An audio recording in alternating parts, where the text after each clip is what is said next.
Lesson 10-2, Find Arc Measures. By the end of today's lesson, we will be able to successfully use angle measures to find arc measures.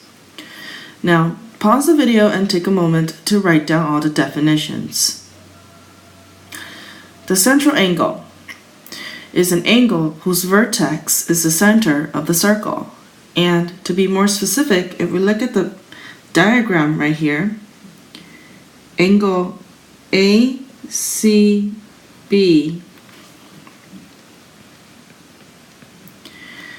will be your central angle, or a central angle of this circle. And the minor arc is a part of a circle measuring less than 180 degrees. So AB, arc AB here, will be your minor arc.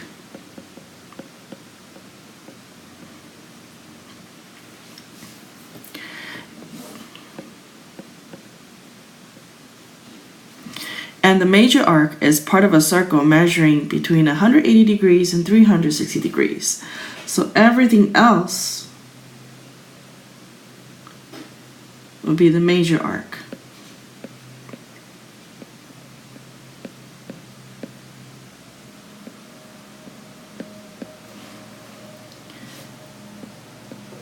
And maybe we have to write another point so that we can tell the difference between the two. And the semicircle will be an arc with endpoints that are the endpoints of a diameter. So if I extend this radius to form the diameter, then the semi-arc or semicircle will be from this point. Maybe I'll give a letter E to B. So your semi-arc. And I'm going to put an AB here and ADB. So for the next two vocabulary terms, measure of a minor arc and measure of a major arc, I want to explain it down here. So the expression is read as the measure of an arc AB. So for the first point here, the measure of a minor arc is the measure of its central angle. So if we look at the picture to the right, the central angle again is angle ACB.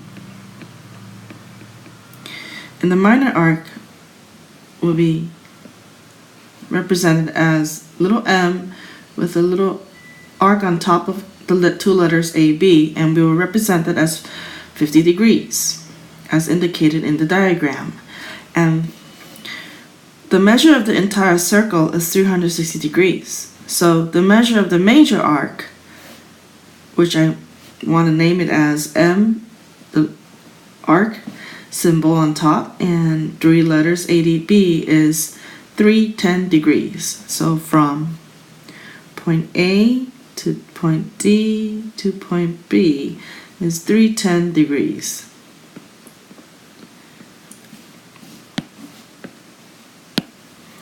So I can say the measure of the major arc is the difference between 360 degrees and the measure of the related minor arc of 50 degrees. Well, for this case, it's 50 degrees. The measure of a semicircle, which is just half a circle, is 180 degrees. Example 1. Find the measure of each arc of circle C, where DF is a diameter. And if we look at arc DE, we want to look at its corresponding central angle, which is DCE. So this is 117 degrees. And then we want to look at arc DFE, which is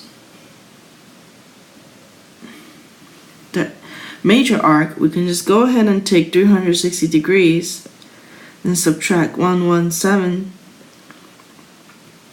and we should get 243 degrees. And then we want to look at arc DEF, So that's a semicircle. So we have 180 degrees. Postulate number 23. The arc addition postulate states that the measure of an arc formed by two adjacent arcs is the sum of the measures of the two arcs.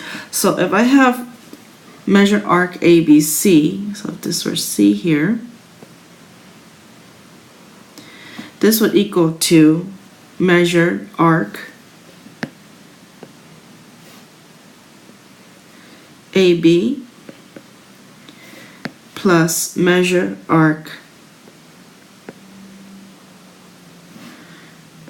BC.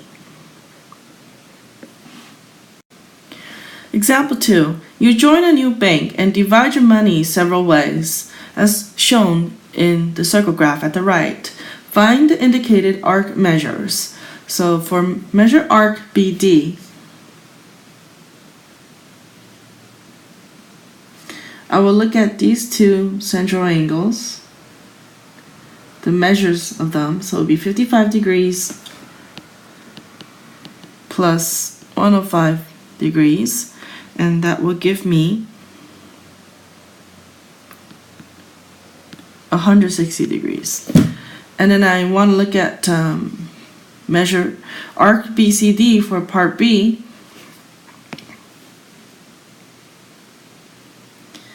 And this happens to be the major arc.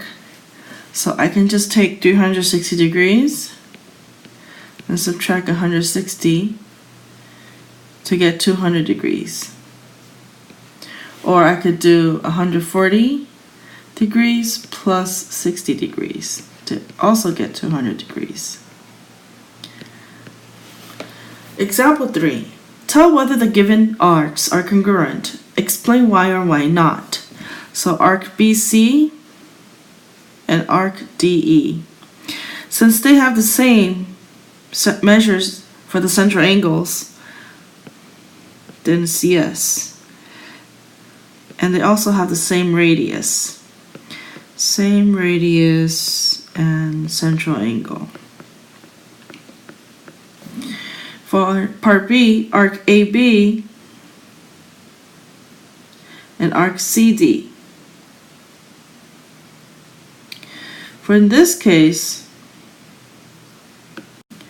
arc AB is not congruent to arc CD, even though they have the same central angle measure, because recall that there's two more vocabulary terms that I have not explained. I wanted to wait until this point to explain to you so it will make more sense. For congruent circles, it just means that you have two circles that have the same length radius. And for congruent arcs to be congruent arcs, these two arcs that have this, these two arcs must have the same measure, and these two arcs also have to be either the same circle or of congruent circles. So remember, congruent circles are two circles that have the same length radius.